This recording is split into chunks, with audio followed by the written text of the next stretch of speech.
Hi friends, జీవితం అంటే ఏమిటి అనేది తెలుసుకుందాం. మనిషి పుట్టిన దగ్గర నుండి మరణించే వరకు మధ్యలో సాగే ప్రయాణమే జీవితం. ఈ లోకంలో ప్రతి ఒక్కరికి ప్రధానమైనది తమ యొక్క జీవితం. జీవితంలో అన్నీ సవ్యంగా సాగాలని అనుకుంటారు. మరి ఎందుకు సాగటం లేదు? జీవితంలో అందరూ గొప్పవారు కావాలనుకుంటారే, ఎందుకు గొప్పవారు అవుతారు? కారణం ఏమిటి? ఈ లోకంలో ప్రతి ఒక్కరికి ప్రధానమైనది తమ యొక్క జీవితం. జీవితంలో అన్నీ సవ్యంగా సాగాలని అనుకుంటారు. మరి ఎందుకు సాగటం లేదు? జీవితంలో అందరూ గొప్పవారు కావాలనుకుంటారు. ఎందుకు గొప్పవారు అవుతారు? కారణం ఏమిటి? జీవితంలో అన్నీ ఖచ్చితమైన ప్రణాళిక వేసుకొని చేస్తారు. కానీ మొత్తం జీవితం గురించి ప్రణాళిక వేసుకోవాలా? ప్రణాళిక వేసుకుంటున్నారు. ప్రతి ఒక్కరి జీవితంలో సుఖ దుఃఖాలు, గెలుపు ఓటమి, లాభ నష్టాలు ఇమిడి ఉంటాయి. ప్రతి ఒక్కరి జీవితం ఎవరిది వారిదే, ప్రత్యేకమైనది. ప్రతి పరిస్థితులు ప్రత్యేకమైనది కాబట్టి అన్ని వేళలా అన్నిటినీ సిద్ధంగా ఉండాలి. జీవితం ఒక ఆట, ఆడి గెలువు. జీవితం ఒక ప్రయాణం, సాగించు. జీవితం ఒక యుద్ధం, పోరాడి గెలువు. జీవితంలో ఒక బహుమానం, సేకరించు. జీవితం ఒక రహస్యం, పరిశోధించు. జీవితంలో ఒక నాటకం, జీవించు. నీ పాత్రను ప్రదర్శించు. జీవితం ఒక ఛాలెంజ్గా ధైర్యంగా ఎదుర్కో. జీవితంలో ఎన్నిసార్లు ఓడిపోయినా గెలవటానికి మరో అవకాశం ఉంటుంది. వెనకడుగు వెయ్యకు, ముందడుగేసి ఆగు. జీవితం అంటే ఏమిటి? జీవితంలో ఏమి ఉంటే సుఖంగా ఉంటారు? కష్టాలు వస్తుంటాయా? సుఖాలు ఎందుకు వస్తాయి? జీవితంలో అనుకున్నది అనుకున్నట్లు ఎందుకు జరగవు? అసలు జీవితం మొత్తం సాధించాల్సింది ఏమి? కష్టాలు లేకుండా సుఖాలు మాత్రమే ఉన్న జీవితాలు ఉన్నాయా? జీవితం ఒడిదుడుగులు లేకుండా సాగాలంటే మనిషికి కావాల్సింది ఏమిటి? నిత్యం జీవితంలో ఎన్నో ప్రశ్నలు మనకు ఏదో ఒక సమయం రాక మానవు. జీవితంలో అన్నీ అంటే కష్టాలు సుఖాలు సమాహారం. ఏ మనిషి జీవితంలోనూ పూర్తి సుఖాలు పూర్తి కష్టాలు ఉండవు. ఎవరి జీవితం తీసుకున్నా ఎవరికి ఉండే సుఖాలు వారికి ఉంటుంది. ఎవరికి ఉండవలసిన కష్టం వారికి స్థాయిని బట్టి ఉంటూనే ఉంటుంది. ఎప్పుడు ఏదో ఒక సమస్య వస్తూనే ఉంటుంది. నాకే ఎందుకిలా అని అనిపిస్తుంది. అది చాలా పొరపాటు. అందరి జీవితంలో అలాగే జరుగుతుంది. అయితే మనకు వచ్చిన కష్టం ఇంకొకరికి సుఖం కావచ్చు. ఇంకొకరికి వచ్చిన సుఖం మనకు కష్టంగా అనిపించవచ్చు. వీటన్నిటి కారణం కేవలం మనం భావాలే కారణం. సహజంగానే మనిషి గుణమే అలాంటిది. ఏదో లేదని ఏడుస్తుంది. అది అందదాకా ఇంకొకటి కావాలని ఏడుస్తుంది. లేని వాటి కోసం ఉన్న వాటిని వదులుకొని ఆలోచిస్తాం. అందుకే జీవితం కష్టంగా అనిపిస్తుంది. కష్టాలు వస్తాయి పోతాయి. వాటిని పట్టించుకొని బాధపడక్కర్లేదు.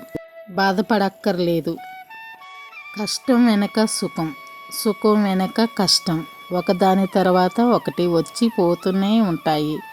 వాటిని తట్టుకోవాలంటే భగవంతుని జ్ఞానించటమే చేస్తూ ముందుకు సాగిపోవాలి.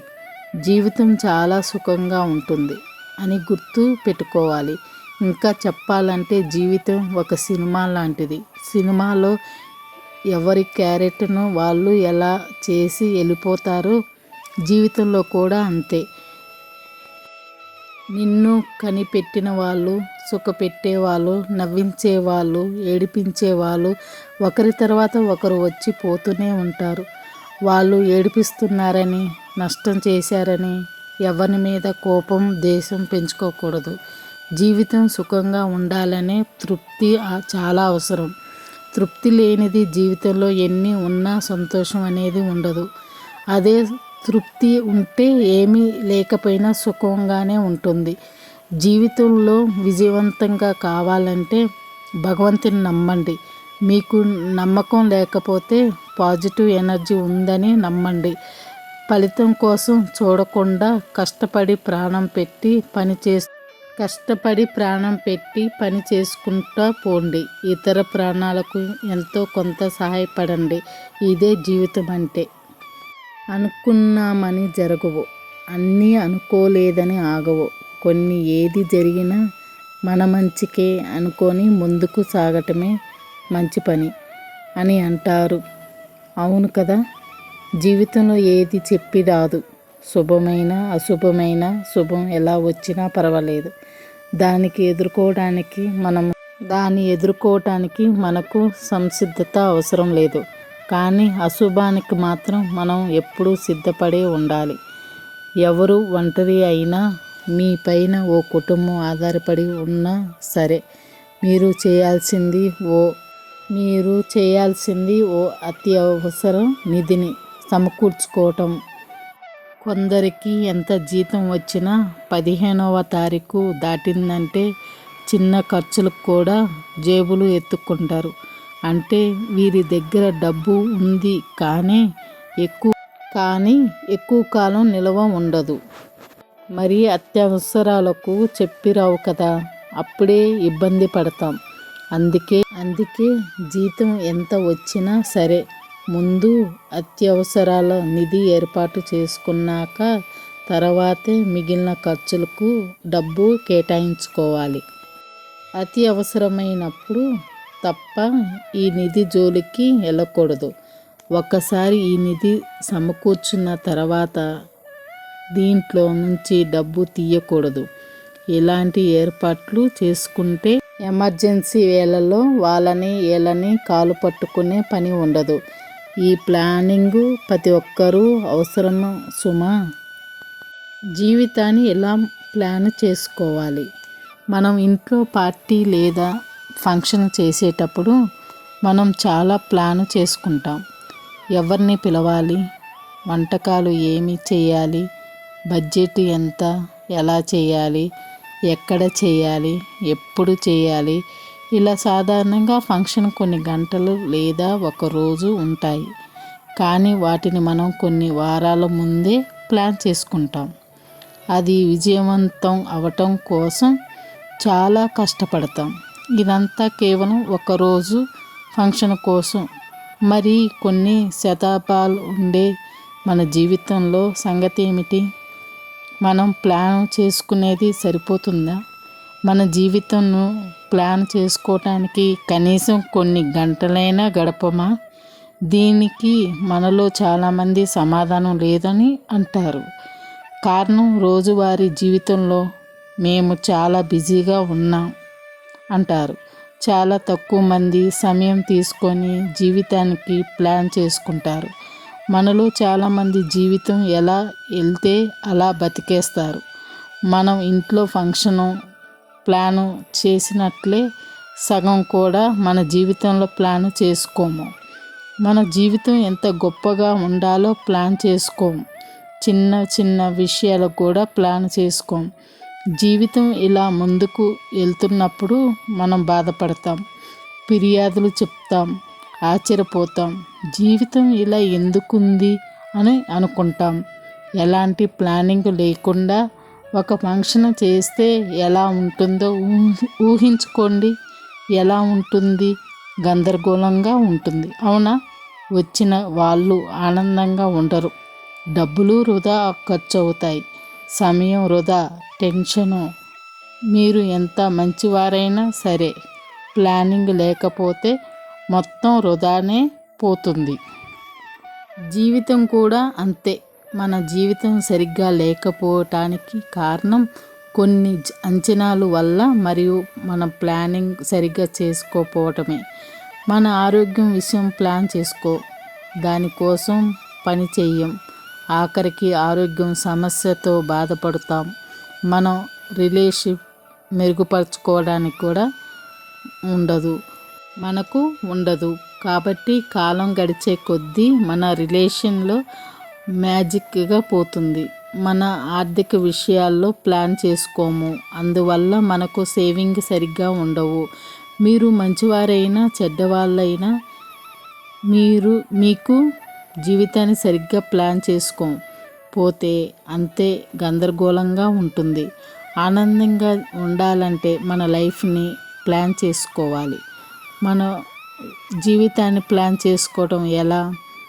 మీ లైఫ్ని ప్లాన్ చేసుకోవటంలో మొదటి స్టెప్ మీరు ఎలాంటి వ్యక్తిగా ఉండాలనుకుంటున్నారు అనే దానితో మొదలవుతుంది. మీకు ఎలాంటి ఎత్తుపల్లాలు ఎదురైనా మీరు ఎలా ఉండాలో నిర్ణయించేది మీరే.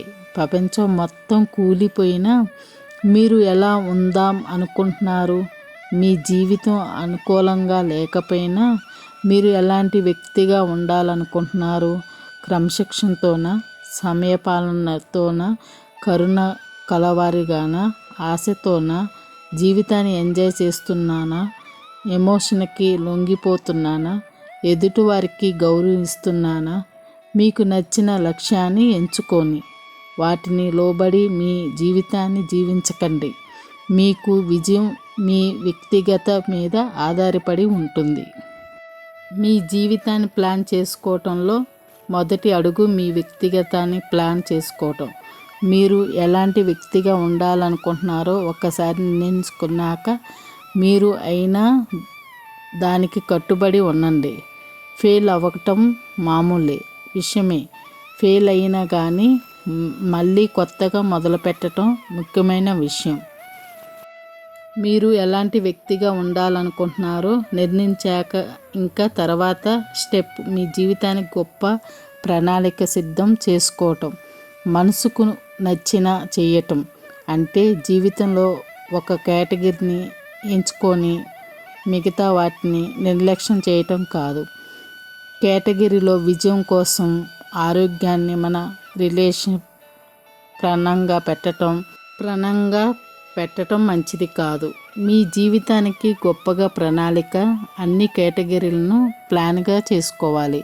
మీ జీవితానికి ప్లాన్ చేసుకోవటం అనేది మీరు మీ జీవితంలో మెరుగుపరుచుకోవాలి అనుకునే కేటగిరీల నుండి మొదలవుతుంది. మీ జీవితంలో అన్ని కేటగిరీలు మెరుగుపరుచుకోవాలి. ఉదాహరణకు మీరు కేవలం మీ కెరియర్ మీదే మాత్రమే శ్రద్ధ పెట్టి మీ ఆరోగ్యం మరియు మీ కుటుంబానికి అశ్రద్ధ చేస్తే మీ కెరియర్ బాగుండొచ్చు, కానీ మిగిలినవన్నీ నెగిటివ్గా మారుతాయి. కాబట్టి మీ జీవితంలో ప్రణాళికతో అన్ని కేటగిరీలు ఉండాలి. జీవితంలో ఇంద్రధనుస్సు లాంటి అందులో అన్ని రంగులు ఉండాలి. మీ జీవితానికి ప్లాన్ చేసుకునే మీ జీవితాన్ని ప్లాన్గా ఉంటుంది. మీ లక్ష్యం కోసం ప్రతిరోజు మీరు కష్టపడుతుంటే చాలా తక్కువ సమయంలోనే జీవితం ఎంతో గొప్పదో మీకే అర్థమవుతుంది. మీ ఆరోగ్యం మెరుగుపడుతుంది, రిలేషన్షిప్ బాగుంటాయి, మీకు వ్యక్తిగత గొప్పగా మారుతుంది, మీ ఆర్థిక స్థితి మారుతుంది, ప్రశాంతత దొరుకుతుంది, మీరు అనుకున్నది సాధిస్తారు. మీకు చుట్టూ ఉన్నవాళ్ళు ఇది ఎలా సాధ్యం అని ఆశ్చర్యపోతారు. ప్లానింగ్ మీకు ఇచ్చే బహుమానం ఇది. మొదట్లో ఇది చాలా పెద్ద పని అనిపిస్తుంది. జీవితం చాలా విలువైంది, దానికోసం కొన్ని గంటల ప్లానింగ్ అవసరమే కదా. బాయ్. జీవితం గురించి కొన్ని విషయాలు.